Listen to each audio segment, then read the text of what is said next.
بسم الله الرحمن الرحيم نحمده ونصلي ونسلم على رسوله الكريم من الشيطان الرجيم بسم الله الرحمن الرحيم قال الله تبارك وتعالى يا أيها الناس اتقوا ربكم الذي خلقكم من نفس واحدة وخلق منها زوجها وبث منهما رجالا كثيرا ونساء واتقوا الله الذي تساءلون به والأرحام إن الله كان عليكم رقيبا وقال الله تبارك وتعالى يا أيها الذين آمنوا اتقوا الله حق تقاته ولا تموتن إلا وأنتم مسلمون وقال تعالى يا أيها الناس اتقوا ربكم الذي خلقكم من نفس واحدة وخلق منها زوجها وبث منهما رجالا كثيرا ونساء واتقوا الله الذي تساءلون به والأرحام إن الله كان عليكم رقيبا وقال رسول الله صلى الله عليه وسلم النكاح من سنتي وقال عليه السلام فمن رغب عن سنتي فليس مني أو كما قال عليه الصلاة والسلام۔ آج ہم سب جو یہاں جمع ہے حضور علیہ السلام کی ایک مبارک سنت کی نسبت سے اس وقت ہمارا یہ اجتماع ہے، اور وہ مبارک سنت وہ نکاح کی سنت ہے۔ حضور علیہ السلام کی امت وہ خوش قسمت امت ہے کہ ہمیں جو پیغمبر ملے وہ خاتم الانبیاء ہے، اور حضور علیہ السلام کی جو مبارک تعلیمات ہے قیامت تک کے لیے ہے، اور آپ علیہ السلام کی جو حیات طیبہ ہے، سیرت ہے، بحیثیت مسلمان کے ہم سب کو اس سے واقفیت ضروری ہے۔ اسی آپ علیہ السلام کے سیرت اور آپ کے اسوہ کی ایک حصہ اور ایک پہلو وہ گھریلو زندگی بھی ہے۔ حضور علیہ السلام نے نکاح فرمائے، حالانکہ جو دوسرے مذاہب ہے علماء نے لکھا ہے، خاص طور پر جو عیسائی مذہب ہے اس میں رہبانیت ہے، اور حدیث میں حضور علیہ السلام نے فرمایا لا رہبانیت فی الاسلام، ہمارے اس دین اسلام میں رہبانیت نہیں ہے۔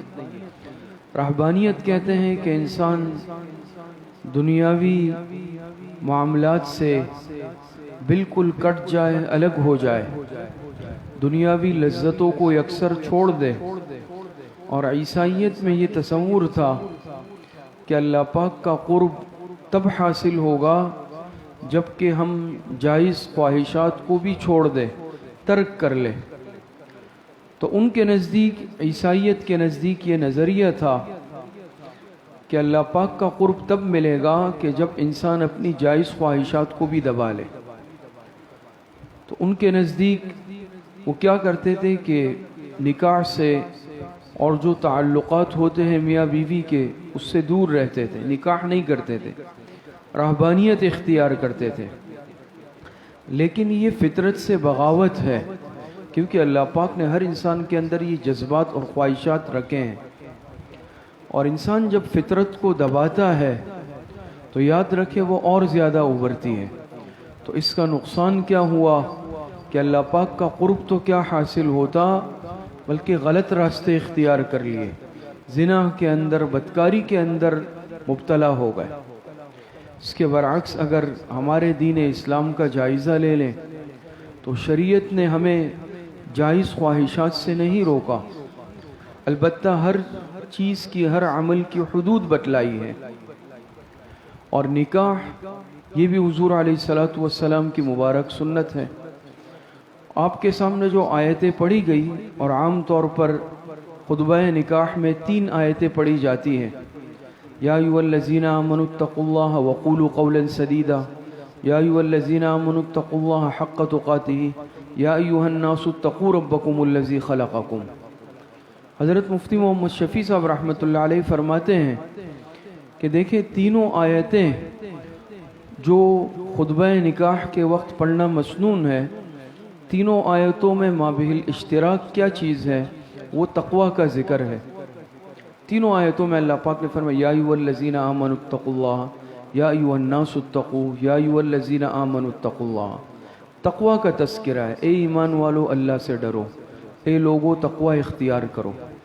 تو علماء نے اس میں نکتہ لکھا کہ یہ جو بندھن بننے جا رہا ہے، جو دو خاندانوں میں جوڑ اور رشتہ قائم ہونے جا رہا ہے، یہ تب صحیح نہج پر چلے گا، یہ تب سنت کے مطابق قائم رہے گا، آپس کی اتحاد اتفاق تب قائم رہے گی جب میاں اور بیوی دونوں کے دلوں میں تقوی ہو اور خوف خدا ہو، تب تک معاملات صحیح رہیں گے۔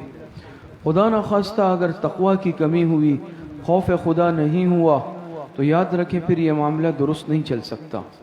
تو اس سے معلوم ہوا کہ تقوی ضروری ہے۔ خوف خدا کا، تقوی کا مطلب کیا ہے؟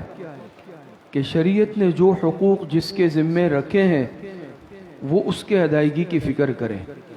شوہر بحیثیت شوہر کے اس بات کا خیال رکھیں کہ میرے ذمے بیوی کے کون کون سے حقوق لازم ہیں، اور تاکہ میں ان حقوق کا خیال رکھوں اور مجھ سے حق تلفی نہ ہو۔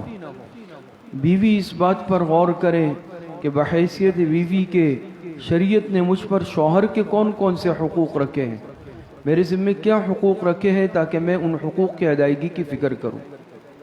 یہ سوچ تبھی پیدا ہو سکتی ہے جب دلوں میں تقوی اور خوف خدا ہو، اور جب یہ سوچ پیدا ہو اور ہر ایک کو اپنے ذمے کے حقوق کی ادائیگی کی فکر ہو، تو یاد رکھیں پھر کبھی بھی معاملہ خرابی کی طرف نہیں جائے گا۔ لیکن معاملہ اس وقت خراب ہوتا ہے، تب خرابی اور اختلافات پیدا ہوتے ہیں جب ہر ایک صرف اپنے حقوق کی فکر کرے اور دوسرے کے حقوق کو نظر انداز کر دے۔ آج دیکھیں نا معاشرے میں کیا صورتحال ہے، شوہر کو صرف اس بات کی فکر کہ بھئی میرے کیا حقوق اس بیوی کے ذمے لازم ہے، اس کی فکر ہے، لیکن میرے ذمے شریعت نے کیا حقوق بیوی کے رکھے ہیں، بچوں کے رکھے ہیں، مجھے اس کی فکر نہیں ہے۔ بیوی کو اپنے حقوق کی فکر ہے، شوہر کے حقوق کی فکر نہیں ہے۔ تو یاد رکھیں یہ سوچ اگر خدا نخواستہ ہو کہ بس مجھے میرے حقوق مل جائے، چاہے دوسرے کے حقوق جو میرے ذمے ہیں وہ مجھے ملے یا نہ ملے، تو اس سے پھر مسئلہ خرابی کی طرف جاتا ہے۔ آخری بات یہ ہے کہ اس مسنون عمل کو اور اس مقدس عمل کو شریعت نے بہت آسان کر دیا ہے، مشکل نہیں ہے۔ اگر مشکل کیا ہے تو آج ہم نے خود مشکل کر دیا، رسومات، بیجا رسومات کا شکار ہو کر۔ اب ظاہری بات ہے یہی نکاح کا عمل۔ آپ علیہ السلام کی سیرت طیبہ آپ دیکھیں، آپ سیرت پڑھیں، حضور علیہ السلام نے 9 نکاح فرمائے ہیں، لیکن اور آپ نے ولیمہ بھی فرمایا۔ تو دیکھیں آپ کو حضور علیہ السلام کے ولیموں میں تینوں طرح کے آپ علیہ السلام نے اہتمام بھی فرمایا اچھی طرح۔ اسی طرح آپ علیہ السلام نے اوسط درمیانہ ولیمہ بھی فرمایا، آپ علیہ السلام نے ادنا درجے کا بھی فرمایا۔ امت کو تعلیم دینی اور سبق دینا مقصود تھا کہ جس انسان کا جتنا اختیار ہو، جتنے اس کے پاس اسباب و وسائل ہو، وہ اس کے دائرے کے اندر رہتے ہوئے ولیمے کا اہتمام کرے۔ لیکن آج ہمارا معاملہ جب شروع ہوتا ہے یا ہم رشتے کی بات کرتے ہیں تو شروع میں ہی بھئی لسٹیں بننی شروع ہو جاتی ہے، اور جہیز کے معاملات شروع ہو جاتے ہیں۔ آپ کیا دیں گے، کیا لیں گے؟ وہ کہتے ہیں آپ کیا دیں گے، کیا لیں گے؟ الحمدللہ ہمارے یہاں ایسا نہیں ہے۔ اور یہ جو آپ حضرات کے سامنے ابھی نکاح ہو رہا ہے، ماشاءاللہ یہ ہمارے طالب علم ہیں، ہمارے بچے ہیں، یہاں انہوں نے پڑھا، دین کا علم حاصل کیا، اور بہت پرانا ہمارا تعلق ہے، ماشاءاللہ دیندار گھرانہ ہے۔ لیکن کہیں پر اگر یہ معاملات اگر جہاں ہو، پھر وہاں معاملات خراب ہوتے ہیں کہ ہم ان چیزوں کو، اسباب کو دیکھیں، لین دین کے معاملات کو دیکھیں، ان چیزوں کو دیکھیں، یہ چیزیں جو ہے پھر معاملے کو خرابی کی طرف لے جاتی ہے۔ تو بہرحال آخر میں ہم دعاگو ہیں کہ اللہ پاک کے جو رشتہ قائم ہونے جا رہا ہے، اللہ پاک اس رشتے کو قائم اور دائم رکھے، آپس میں محبت عطا فرمائے، ہر قسم کے شرور سے، فتن سے، اختلافات سے، لڑائی جھگڑوں سے اللہ پاک حفاظت فرمائے۔ وآخر دعوانا ان الحمدللہ رب العالمین۔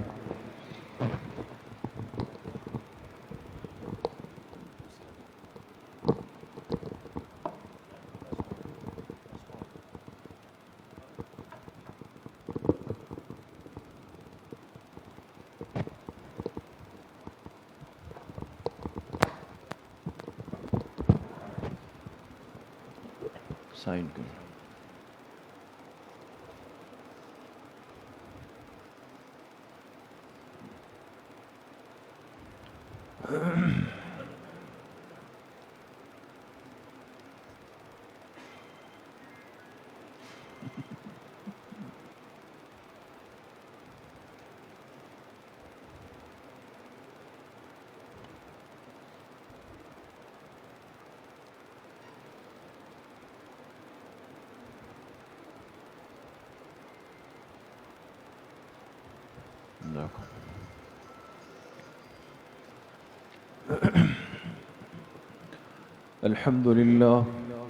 الحمد لله نحمده ونستعينه ونستغفره ونؤمن به ونتوكل عليه ونعوذ بالله من شرور أنفسنا ومن سيئات أعمالنا من يهده الله فلا مضل له ومن يضلل فلا هادي له ونشهد أن لا إله إلا الله وحده لا شريك له ونشهد أن سيدنا وسندنا ونبينا ومولانا محمدا عبده ورسوله صلى الله تعالى عليه وعلى آله وأصحابه أجمعين. أما بعد فأعوذ بالله من الشيطان الرجيم. بسم الله الرحمن الرحيم. يا أيها الذين آمنوا اتقوا الله حق تقاته ولا تموتن إلا وأنتم مسلمون. وقال تعالى يا أيها الناس اتقوا ربكم الذي خلقكم من نفس واحدة وخلق منها زوجها وبث منهما رجالا كثيرا ونساء واتقوا الله الذي تساءلون به والأرحام إن الله كان عليكم رقيبا.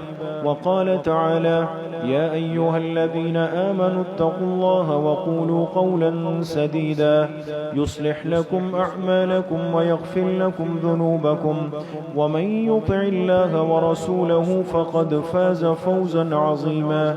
وقال رسول الله صلى الله عليه وسلم النكاح من سنتي وقال فمن رغب عن سنتي فليس مني أو كما قال عليه الصلاة والسلام.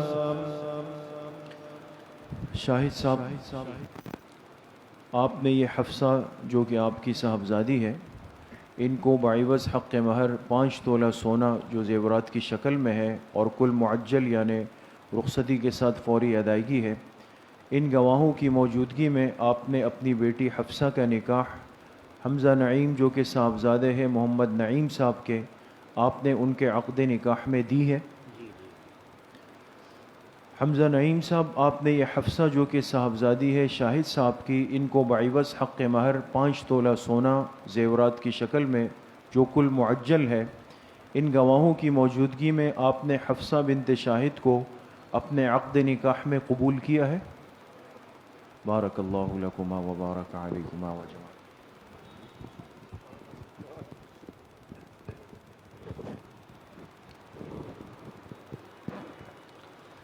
آمین. الحمد للہ رب العالمین والصلاة والسلام على سید الانبیاء والمرسلین وعلى آلہ واصحابہ اجمعین.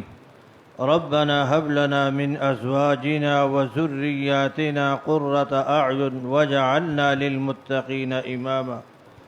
ربنا هب لنا من ازواجنا وذرياتنا قرة اعین واجعلنا للمتقین اماما. ربنا آتنا في الدنيا حسنة وفي الآخرة حسنة وقنا عذاب النار. دعا کیجئے کہ اللہ تعالیٰ اس نکاح کو جانبین کے لیے خیر و برکت کا ذریعہ بنائے، جانبین کے لیے اتحاد اور اتفاق کا ذریعہ بنائے. اس نکاح کی جو خوشیاں ہیں وہ جانبین کو نصیب فرمائے. ہر قسم کے اختلاف اور انتشار سے بچنے کی توفیق نصیب فرمائے. ربنا تقبل منا انك انت السميع العليم وتب علينا انك انت التواب الرحيم. وصلى الله تعالى على خير خلقه محمد وآله وصحبه أجمعين برحمتك يا أرحم الراحمين.